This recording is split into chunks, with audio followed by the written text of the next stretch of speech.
I think from a human nature standpoint, evildoers will try to find the easiest way possible to do what they want to do. So they're going to look for an easy opening.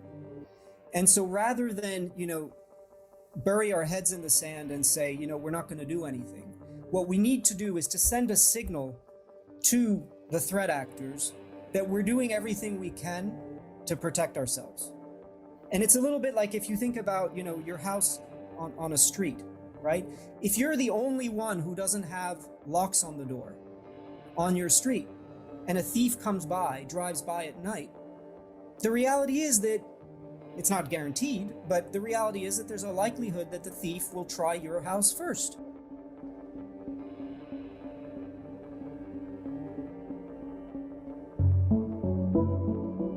Welcome to the Maritime Risk Podcast, brought to you by Shoreline Limited, the provider of innovative marine insurance solutions for the shipping industry. Our purpose is to explore the evolving risks within the maritime industry, including environmental, geopolitical, socioeconomic, and security threats such as cyberattacks, war, and terrorism, as well as the more traditional accidents, navigational and operational incidents, and other causes of business disruption. We'll speak with experts to help you prepare for the unexpected and navigate the complex world of the ever-evolving maritime risk environment.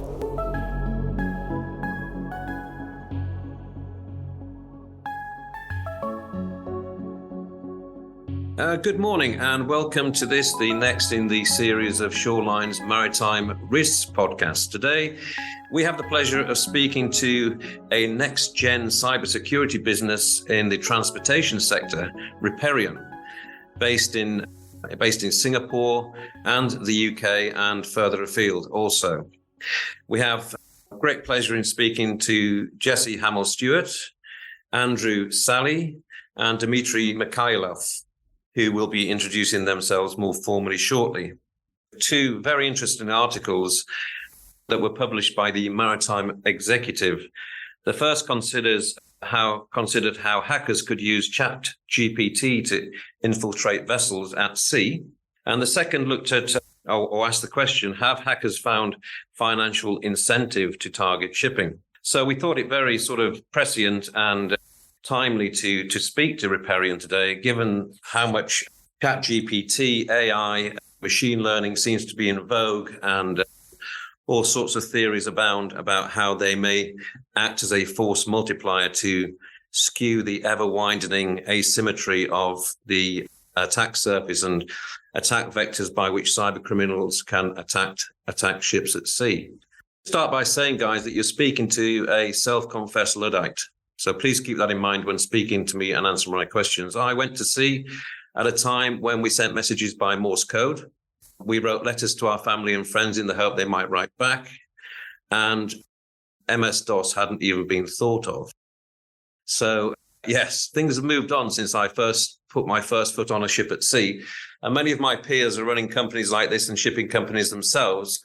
And so the sort of acceleration of this particular risk at sea is quite hard for us to keep up with. So I'm very pleased with speaking with you today. So with that all said and done, I'd like to give you the opportunity to, first of all, introduce yourselves and your company before we dive into the discussion that we're going to have this morning. Thank you very much, Tom, for the introduction. So my name is Andrew Sally. I'm the CEO and co-founder of Reperion, and I'm joined today by Dmitry Mikhailov, who is the founder of Reperion and the creator of most of our cyber security technologies, as well as Jessie Hamill-Stewart, who is our wonderful senior writer who is based at the University in Bristol in the UK.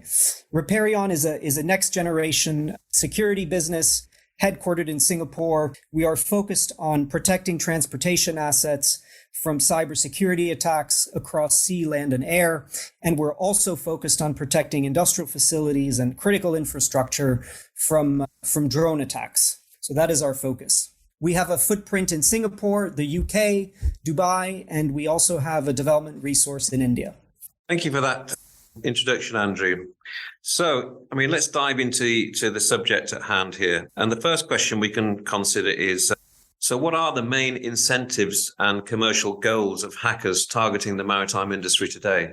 Well, I think there's perhaps no industry that is as much at the intersection of trade, finance, and geopolitics as the shipping industry is.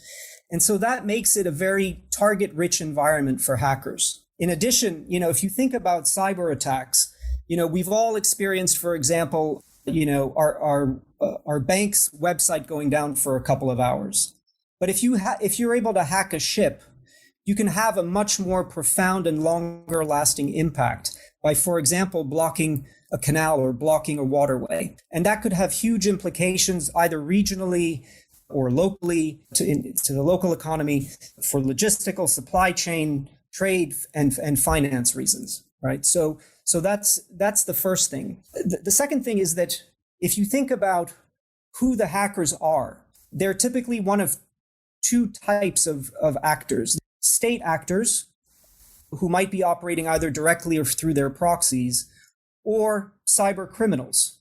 And so state actors use maritime cyber attacks to achieve near-term geopolitical objectives. Cyber attacks on maritime and other physical assets are essentially part of what is known as the gray zone. The gray zone is that ever-expanding space between peace and war in which unconventional means are used to achieve objectives without actually triggering an armed conflict. When it comes to criminal organizations, I think what most people don't realize is that attacking a ship can be very good and easy money. And so those are the two primary reasons, the two primary incentives, geopolitical as well as financial. Yeah, thanks for that. I mean, I was thinking about this as I was riding my moped into work today. And that sort of famous sci-fi quote from Star Trek back in the day from the Borg was, "Resistance is futile." And when I think about this subject, that sort of quote sort of resonates in my mind, because it almost seems like resistance is futile because of the intersectionality of a number of different accelerators around this specific problem. So what I'm thinking about in particular is embedded networks and the way in which there's a proliferation of the Internet of Things in order to force forward the ever increasing automation of function and, ultimately towards unmanned ships and the like. So you have companies who are fairly new startups who are looking to push out software and connect all sorts of devices to embedded networks, probably on board, moving assets like ships and the like, with various ports open, because obviously they're thinking about their product rather than the security of the product. And as I say, you have this sort of drive for automation, all at the same time where you've got sort of weapons grade cyber weaponry that used to be in the hands of nation state actors 15 years, which is now in the bedrooms of teenagers playing around causing mischief, right? So you really do have this sort of conflagration of different accelerants that make me feel as though, resistance is futile. So how do we rebut that thought? How do we manage this sort of asymmetry of this risk that seems to be accelerating off into the distance without making it very difficult for us to keep up with the change that's coming?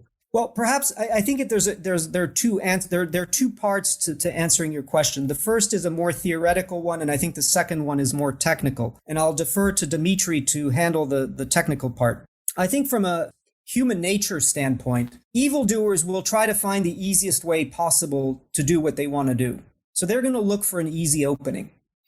And so rather than, bury our heads in the sand and say, we're not going to do anything, what we need to do is to send a signal to the threat actors that we're doing everything we can to protect ourselves. And it's a little bit like if you think about, your house on a street, right? If you're the only one who doesn't have locks on the door on your street and a thief drives by at night, the reality is that it's not guaranteed, but the reality is that there's a likelihood that the thief will try your house first because you don't have a lock on the door and everybody else does, even if there are more valuable things to take in the houses that have locks on compared to yours. So human nature is very much part of this equation. And that's why it's important to send the signal that you're doing everything you can to defend yourself. But I'll defer to Dimitri to answer off from a more technical perspective. If we just take that analogy one step further, though, if I may, I mean, because it's a good analogy, but is a more truism that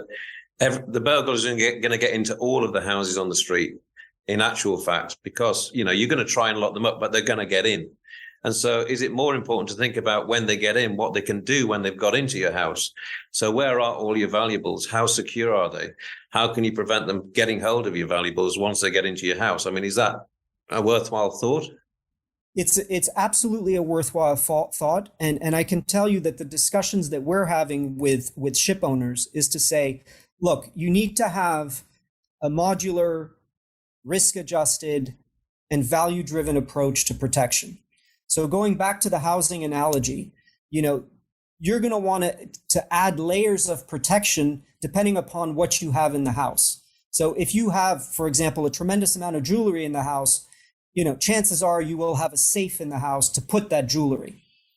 But the person who doesn't have that much jewelry in the house may not need that extra layer of security, i.e. the safe, right?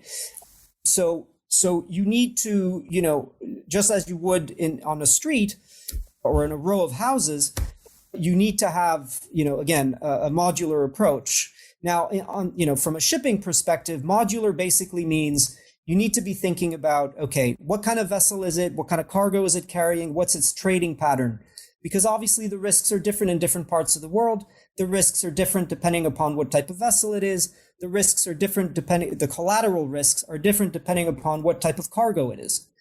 And so that's why you have to have, it's not a one size fits all. Should we hand over to Dimitri? I think you can ask him to answer a different aspect of my question, right? Yes, from the technical perspective, we have to understand that this area of cybersecurity of maritime is very immature now. Captains don't know what is cybersecurity. Crew doesn't have any people in charge for cybersecurity. So it's like a very new domain. And of course, hackers target this domain because at the end of the day, the less qualified people they face, the easier it is for them to steal something or to hack the vessel, to take control over the vessel. And I would, look at this from the angle of people who can really do the secure system and who can really support the secure system. It's not only about the vessel protection or the port protection. It's not only about the antiviruses that are specific for the maritime domain, but also about people. We don't have people in this domain. And if you try and look who is preparing cybersecurity specialists for the maritime domain, I think you would find only maybe 2-3 universities in the world. And this number is not growing, unfortunately. Thank you, Dimitri. Yes, I mean, you make a very good point, and that's about awareness, right? I mean, are people who operate ships even aware of the potential that the risk of cyber attack might have upon the asset that they're controlling? I mean, that's a very good point you make. And, I mean, Andrew, you're speaking to ship owners. I mean, what is the level of perception you find at board level amongst these ship owners in terms of what this risk looks like for their companies? Is there a high level of perception or, So I think, the way I describe the industry at the moment is, and certainly what we're seeing in our business is that we're getting a lot of traction without urgency. So that may sound like an oxymoron, but it's actually not, because what happens is senior level people, whether they be the CEOs and owners of vessel managers, or whether they be board members of shipping companies or even owners, they will instruct their C-level executives or their middle management, for example, to talk to us and say, look, we need to start thinking about cyber risk in a meaningful way. And just to get those conversations going takes months. And so that's why I'm saying we're getting the traction, but the level of urgency within the organizations themselves is frankly not where it should be. Which I think, if I'm allowed to expand on that, is sort of surprising, considering how significant shipping companies are for the sort of global supply chain of goods, because we need ships to be securing goods, especially raw materials and things, safely and securely in order for them to get from A to B. And then those are then continue along the chain, are used many different ways when they do reach their destination. I think that something really important for vessel operators to do is to look at the bigger picture and how significant their measures that they put in place are for the wider people too, as well as their own crew members, because some cyber attacks can very much result in safety implications for crew members. So they could be harmed. We've seen that cyber attacks could even cause collisions. We've definitely seen cyber attacks cause ships to be sort of transported to start navigating in a different direction and then be seized, or even go into sort of territory where they can be threatened by piracy. So there are big responsibilities that vessel operators should take to secure their ships. But I think you're right. Part of it is raising awareness, because how can you protect against something that you don't really understand or don't really know is there? Yeah, I mean, that's a great point you make, Jessie, but it's analogous to global warming, right? So everybody thinks somebody else is going to do something about it. And that little bit that I'm going to do about it isn't going to have a great big difference on global warming anyway. So, the little bit of difference I do to strengthen my cybersecurity posture on my ships, is it going to affect the global supply chain? Well, probably not. How much investment does it need? Well, quite a lot. How much do I know about it? Almost nothing. So you've got this ever spiraling stasis where you've got, a failure to act. And as Andrew put so eloquently before, you've got this sort of this friction in the system that doesn't allow progress at the speed that you need it. And unfortunately, the rest of the world around you, much like global warming, is accelerating away from us at a pace and nobody seems to be noticing, right? And it's analogous to that for me with cyber as well. I mean, the gap is yawning now between, that asymmetry we talked about in the early days is now just exponential in terms of its growth away from our understanding of how to cope with it. And, that brings us on to another good point. And that is, this force multiplier that AI and machine learning is going to have in the hands of the bad actors. I mean, we're talking about deep fake now. We're talking about the ability to sort of draft emails, in a form that is acceptable to any nationality and understandable without error from a phishing perspective. I mean, what's your views on the misuse of AI and in particular ChatGPT? Well, indeed. So that's one of the main areas that we focused on in one of our articles, is the fact that ChatGPT can really give these skills that, attackers can use ChatGPT even if they don't have these sophisticated cyber skills. They don't even need a sophisticated knowledge of English language in order to create really good professional looking emails. And that's what we mean by force multiplier. It really does give them skills that they might not have, but that doesn't really matter, because they still get they still achieve the same thing. They still manage to persuade people to open the email. So ChatGPT is worrying in many ways. But a large element of that is the fact that it can help create very convincing and professional looking emails when prompted. And it's very beneficial in this respect. There has been nothing really similar to this.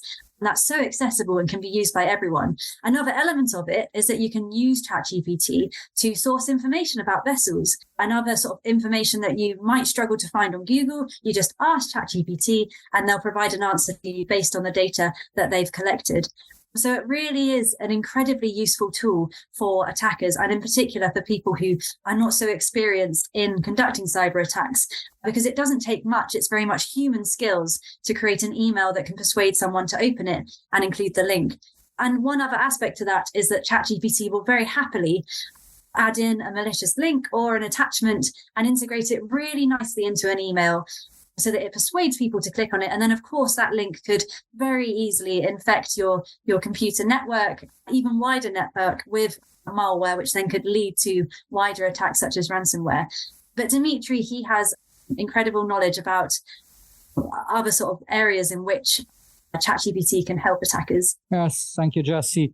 The big problem of hackers now when they target vessel infrastructure is that vessels have very proprietary protocols, and sometimes it takes time to understand how to write certain piece of code, say to stop the engine or to change the navigation. So you have to go through like hundreds and hundreds of manuals, and each vessel is unique. So what ChatGPT can do is to generate a piece of source code to attack us, to attack, and not to attack the vessel, to stop, say, an engine. It cannot do any malicious software because this functionality is blocked, but it really saves like months for hackers on studying these new protocols specific to maritime domains.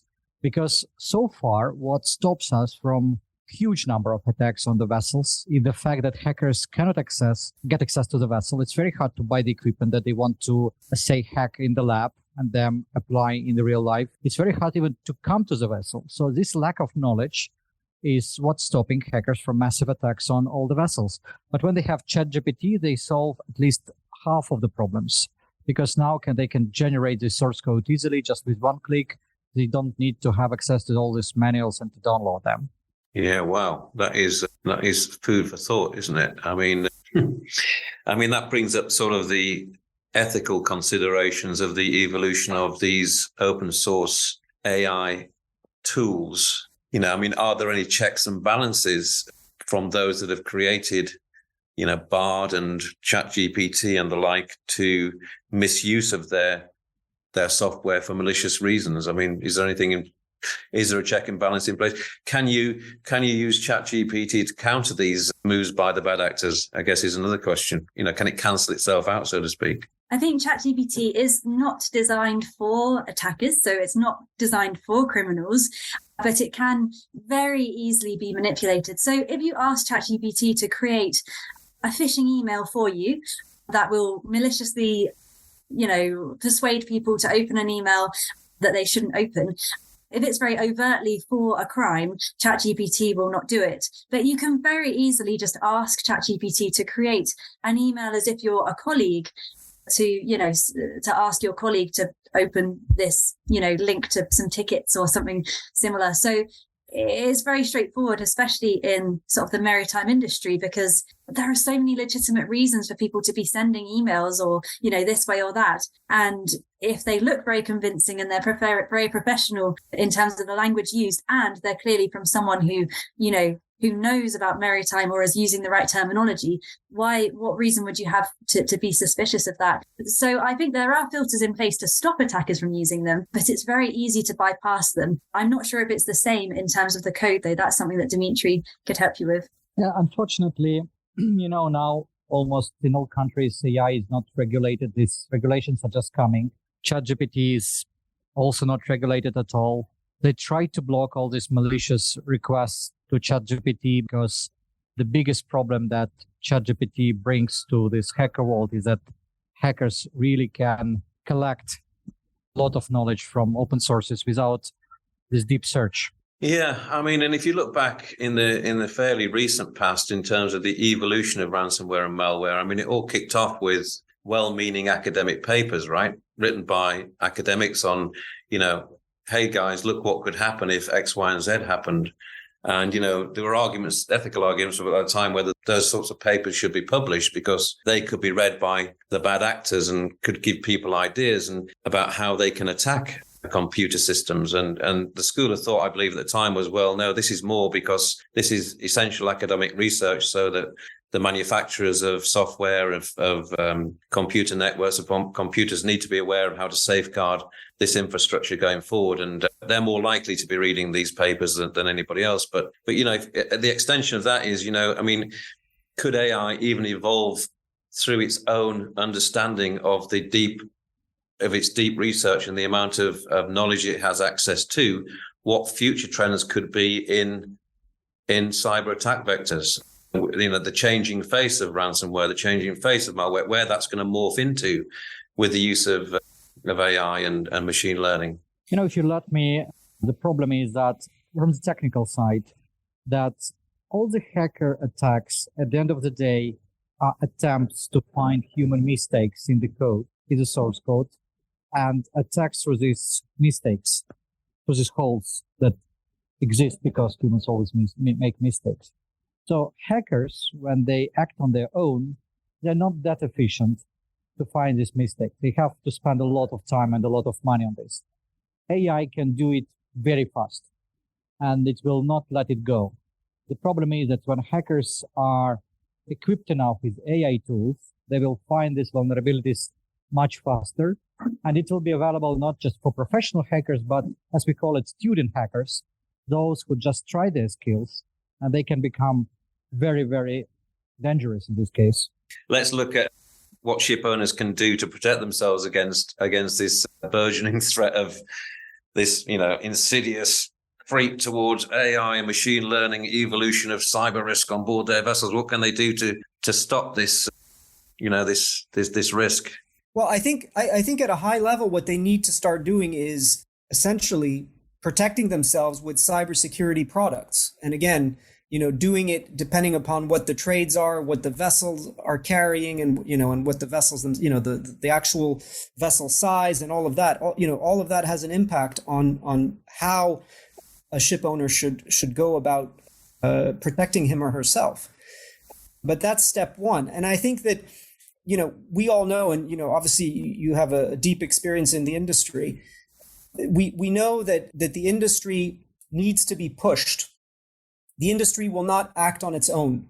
So, if you think about the regulatory environment, for example, regulators come in and make a decision as to what needs to be done. So if you think back, for example, to the, back in the 90s, the big issue was, single hull versus double hull tankers, right? And the single hull phase out took 15 years from a regulatory standpoint. But the reality is that a lot of the major oil companies phased out the usage of single hull vessels a lot faster, right? So in this case, it was the client taking the initiative to push the industry a lot faster. So if you look at cyber, today we have Unified Requirement E26, I believe, which imposes what we would deem to be relatively holistic cybersecurity on vessels. But that requirement is for new buildings contracted from 1st January 2024 onwards, right? And so I think it'll be incumbent upon different stakeholders in the industry, from the clients themselves to the financiers to the insurers, to really push for vessel owners to do a lot more than what is required by the regulations and the speed at which the regulations impose their new rules. Yeah, I mean, I completely agree with this. And unfortunately, in the marine industry, it's ever been thus, right? I mean, to get change in the marine industry, the first thing you need is a big disaster. And the next thing Correct. You need is regulation to avoid that disaster, right? But you need the disaster first. So as you alluded to, the double hull issue, I mean, we had the Exxon Valdez, right? That was the catalyst for the change to the double hull. Then you've got cultural change needed for safety. So you've got Herald of Free Enterprise, and you've got ISM code. And then you've got Twin Towers and you've got ISPS, right? You've got, you've got these huge disasters followed by regulation. Now, you could argue that, Maersk were hit by the Ukrainian virus. What was it called? It seems so. Not Petya, right? Petya, not Petya. Not Petya many, many years ago, but that wasn't even a wake up for stronger regulation. I mean, WannaCry might have done the job, right? But yeah, it seems to me that, and I totally agree with you, Andrew, that, absent strong, stringent, compliant regulation that binds everybody to the same idea of some form of cultural change to protect the industry, it's not going to happen on a piecemeal basis because it requires too much investment, right? Absolutely.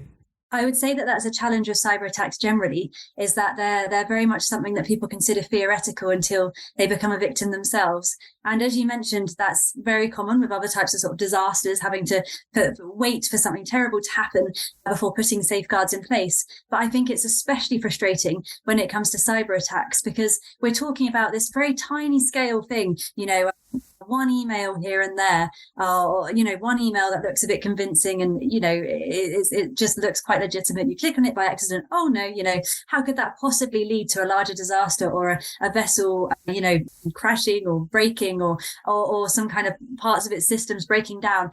But it really could. The thing is with cyber attacks is that something very small has to happen for something very large to follow. And indeed, many attacks that are quite large scale and have had really bad mistakes have started with someone clicking on a link in an email, or indeed a USB stick going in that they didn't realize had malware attached to it. So I think it's definitely a problem with Maritime, but it's a problem with raising the importance of cybersecurity in general. And the first step really is just implementing very basic mechanisms, technical mechanisms, even something as small as an email filtering technology onto your networks would probably help towards, solving the issue. So I just wanted to add that one in.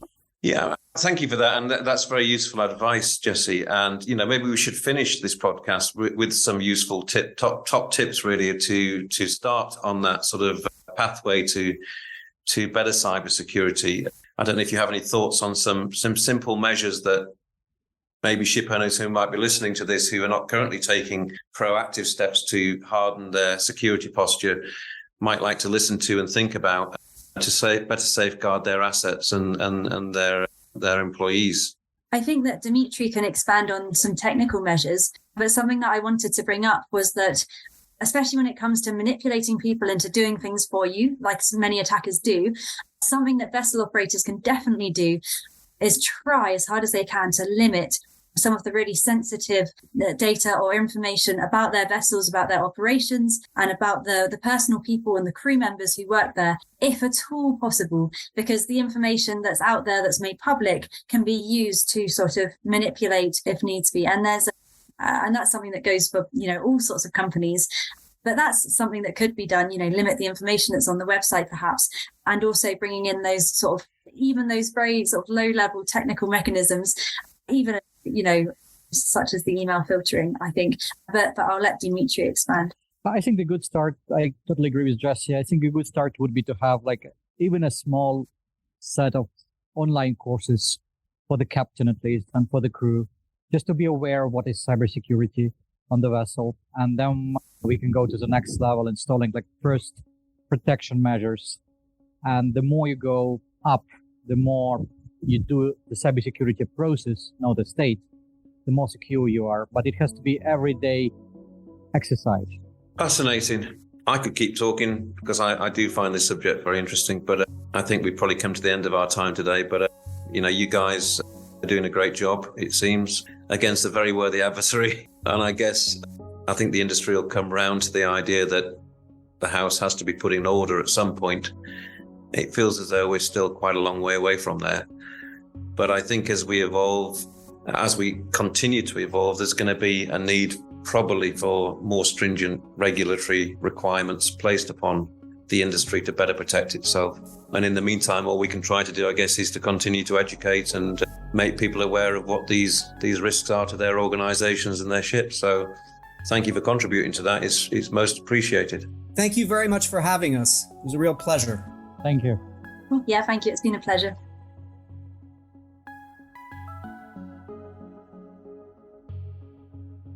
Thank you for listening to the Maritime Risk Podcast brought to you by Shoreline Limited. We hope this episode has shed some light on the diverse and complex risks facing the maritime industry today. We would like to thank our sponsor, Maritime Insurance Solutions Limited, for their invaluable support in making this podcast possible. To access more episodes of our podcast series, visit our website at www.shoreline.bm. Remember, in the ever-changing world of maritime risk, preparation is key. Until next time, fair winds and following seas.